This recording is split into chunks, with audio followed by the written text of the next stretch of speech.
Hey guys, welcome back to the channel. If you can't tell by the intro, we are going to raise the truck up a little bit. So as I alluded to with the back end, we have a Thuren leveling kit. Now, a couple of things that happened off camera was I did the diff service for the front. Just wanted to get that out of the way. And I replaced the nut that I dropped into the toilet, unfortunately. We'll get this guy out of here too. So with the Thuren kit, we are removing everything. I did loosen everything except for the diff breather, which it'll put up the good fight until it doesn't.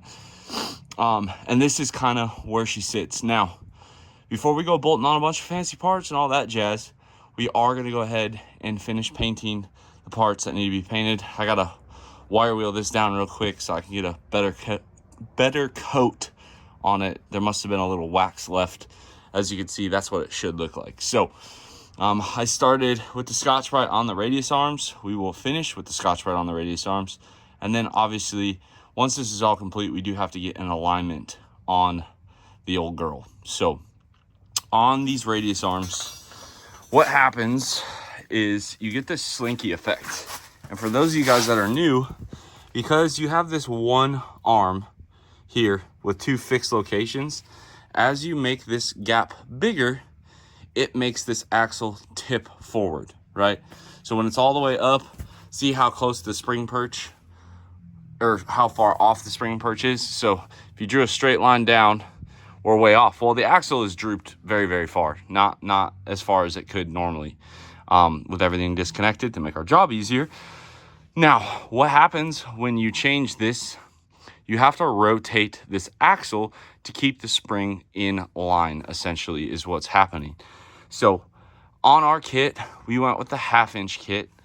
Shouldn't have any issues. Now, as you increase that height, you can either get a radius arm that corrects this, a drop bracket that corrects this, or you can drive around with the Slinky mod. Now, the Slinky does look dangerous. However, with the way these things are retained, it would take a lot to actually throw it out of the truck.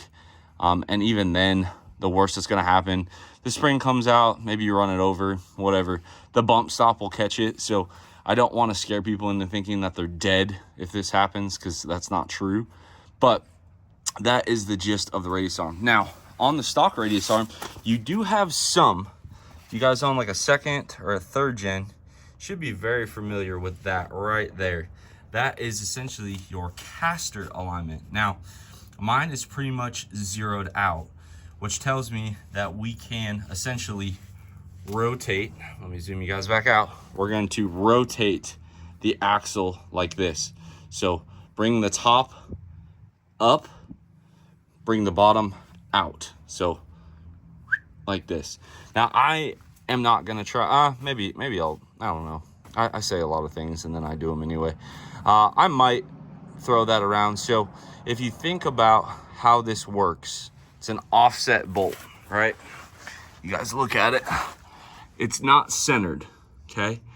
So as we rotate this bolt this way, so we kick this offset this way, it will pull the axle one way or the other.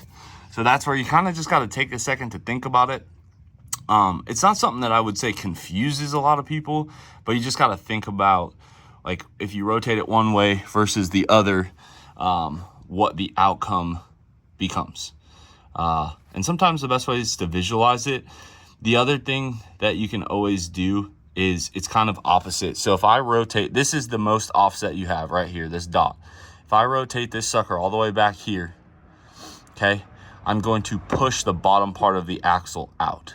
So I fully expect to see when we get this truck back from the alignment that this circle will probably be over here. Now, if you rotated this way and had the bolt on this side, it'll actually suck the axle into the radius arm. So it's kind of the opposite on this one. Now, in most cases, the opposite of an offset will do what you want, but always take a second, familiarize yourself with the process, and kind of think things through is usually the best bet. I wasn't sure. So Thuren has 1/2-inch, 1 3/4, and a 2 1/4. Now, the way they have you measure, it's great. No complaints. The only thing I didn't like about my options were I really wanted like 1.25 inches. That's about perfect. So we're gonna put this 1/2 inch kit in. I'll see what it looks like. If I really don't like it, I have these. Now these were like 30 bucks. I got them off XDP. They are like a budget leveling kit. So these will actually sit in place of those isolators and lift the truck up. Now these are 3/4 inch pucks. So in my opinion, 3/4 plus a 1/2 inch spring over there should equal 1.25. So again, I'm not 100% sold on using these or not using these yet. That is why we are going to put the springs in, no shocks, no anything, set the truck back down and measure. For reference, this is a pretty stock tire size. This is my measurements right here. Passenger rear, passenger front, driver rear. This is measuring from the top of the hubcap. It was the best way I could really find to get a decent measurement. As you can see, my front versus my two front sides are off by about 1/4 inch. The backs were actually spot on. So if we add a 1/2 inch, that should essentially give us 20 5/8. This should bring it up to 20 3/8.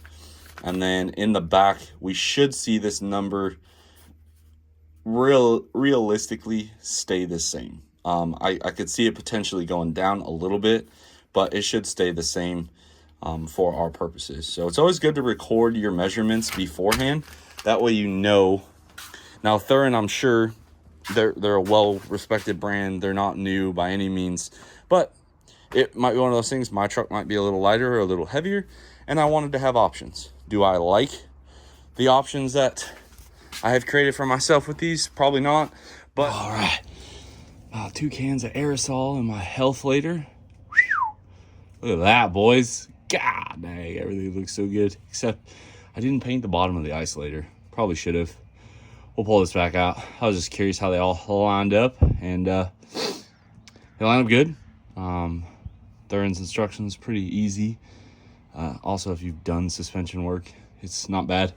Sway bar, track bar, shocks, electrical connectors, brakes. Boom. There she sits. You guys can kind of see now. Everything looks real nice painted, except for that right there. So we'll pull this back apart. And unfortunately, those little coil spring spacers I bought do not fit. So we will not be using those, unfortunately. Ooh, God dang. Went down quick. So we'll pull the springs back out. I'll put some paint on those isolators, and then we'll try it again. Okay, so moving on to our track bar here. Thuren has these preset for 1 to 3 inch kits.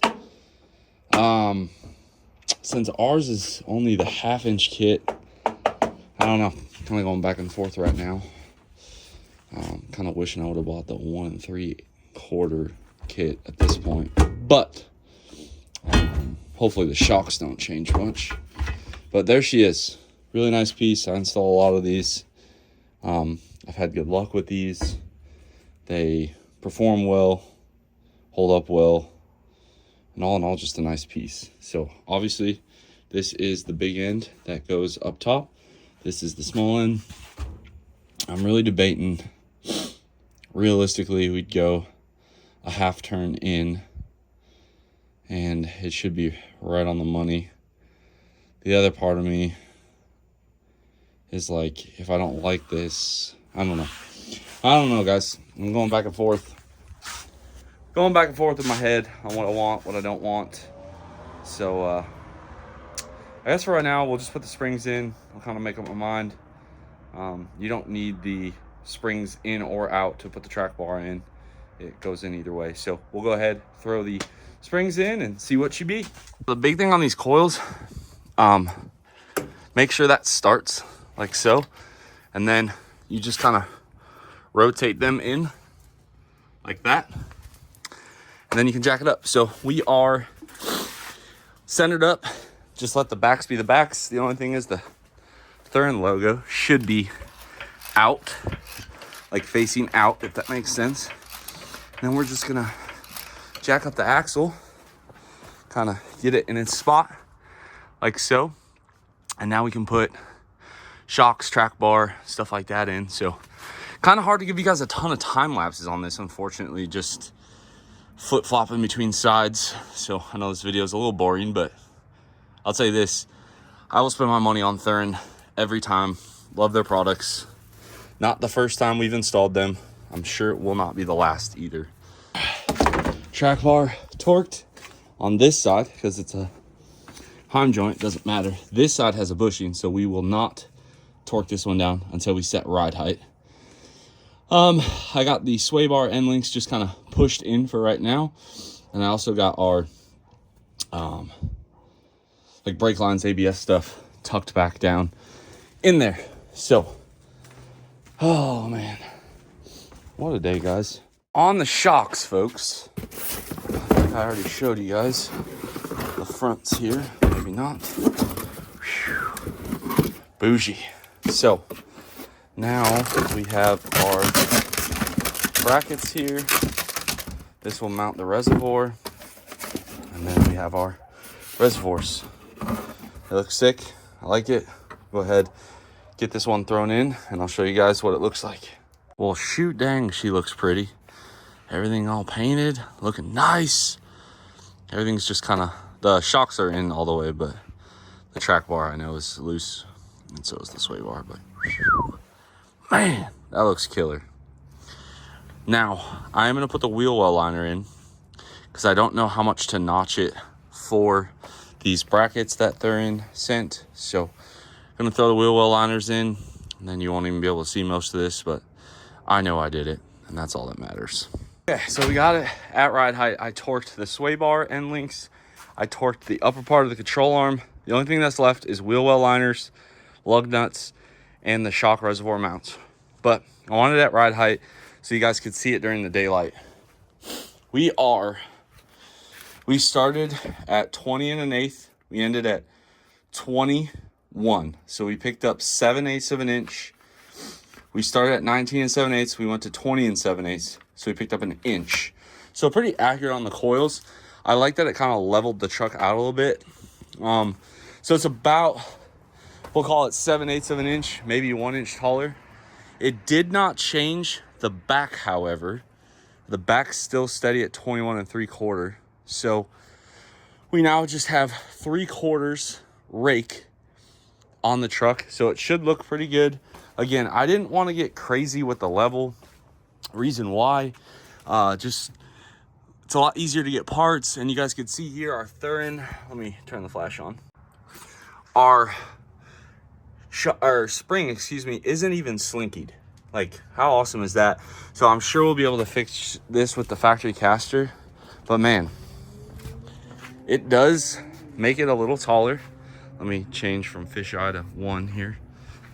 So we did get a little more height, which will help with the bigger tires. And it'll also help, again, the whole reason why we did this is when you hook up to that trailer and set it in the bed, the air ride comes back up. What happens is the bed gets real tight there because the truck's raked so far down, right? So by picking up the front end, we should drop the bed rail cap there about 3/4 of an inch, maybe a 1/2 inch, but it'll give us more clearance when we're going over obstacles with the trailer. Gives us a little bit more breathing room, and we didn't change essentially the pin height because the pin height is straight over the axle. We didn't change that, which is awesome. So it shouldn't change how the truck hitches to the trailer. It will just give us more clearance on that back corner, which is really all we were after, and a little bit more clearance for 33s. We're not going crazy with this. These are like, I think 32s. So we're gonna go up another 1/2 inch height-wise, so I'll still be able to get in and out real easy. And 33s and 410s should tow a mountain down, should be fine. I know some guys might think I go 35s. I don't want to keep lifting the trailer up, because what happens when I start lifting this trailer up and it goes like this, the back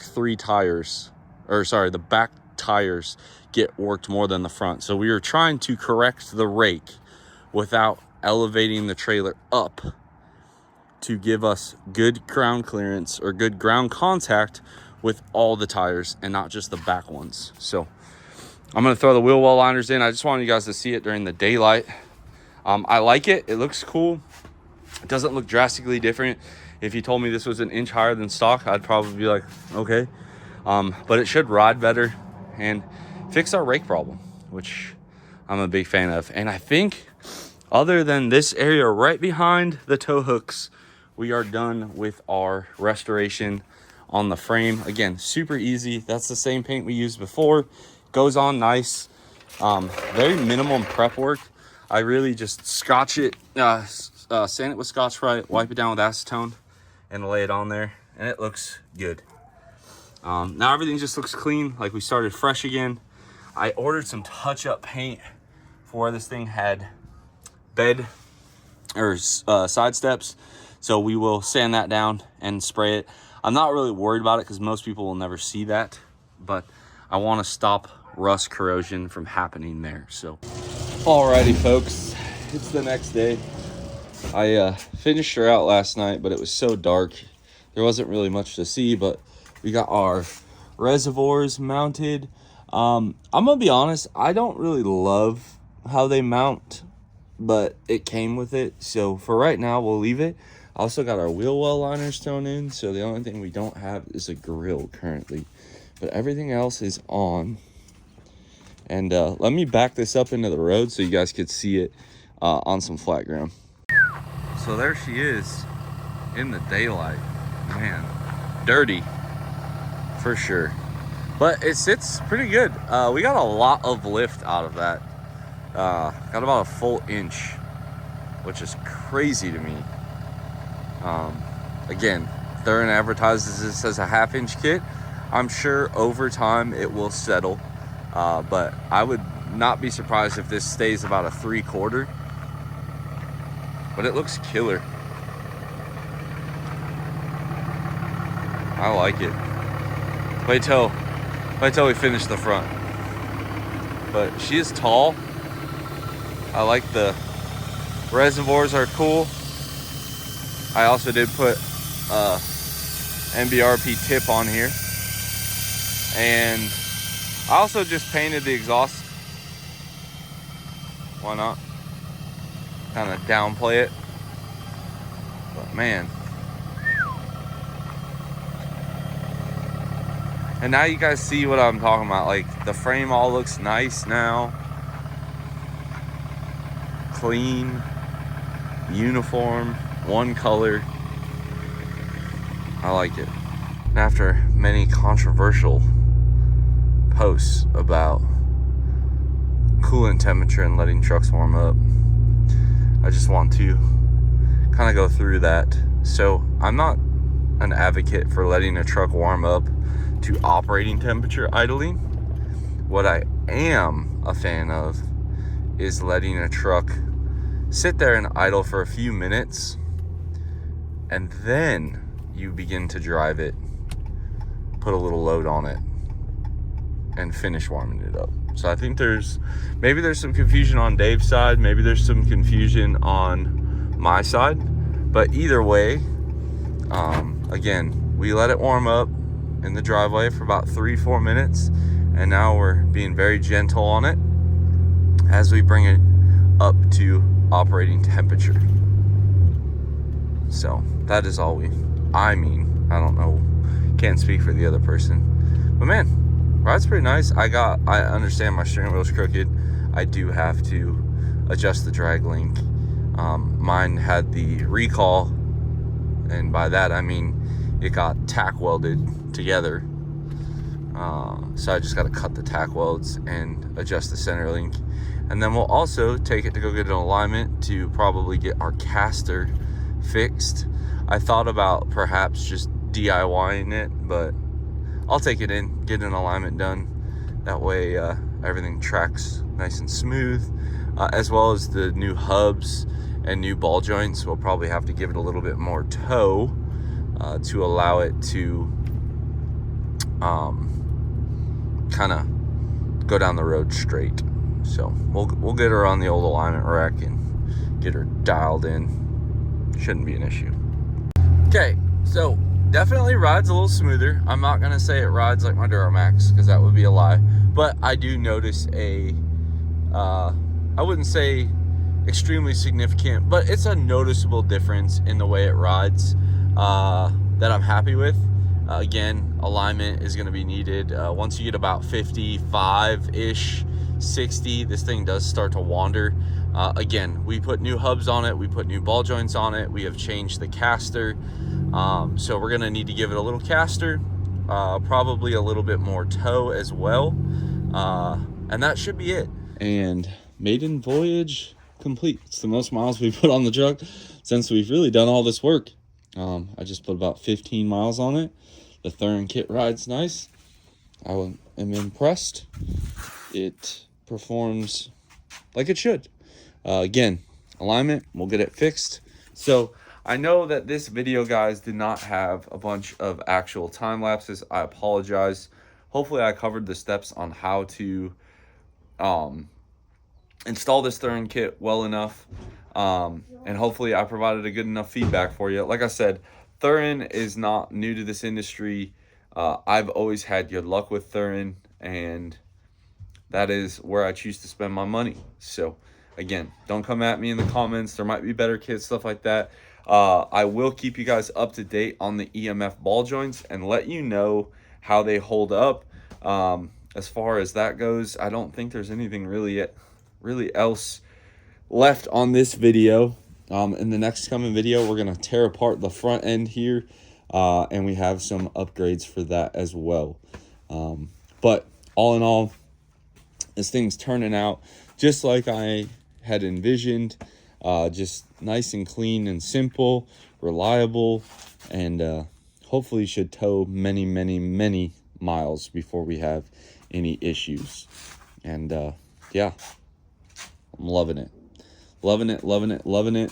I meant what I said in that earlier video. I really think these 15 to 18 trucks are just the best offering that we've ever had from Ram, and probably will ever get as the time passes on. So give this one a big thumbs up. Drop your comments down below. Subscribe if you are not already. And as always, guys, I'll catch y'all on the next one.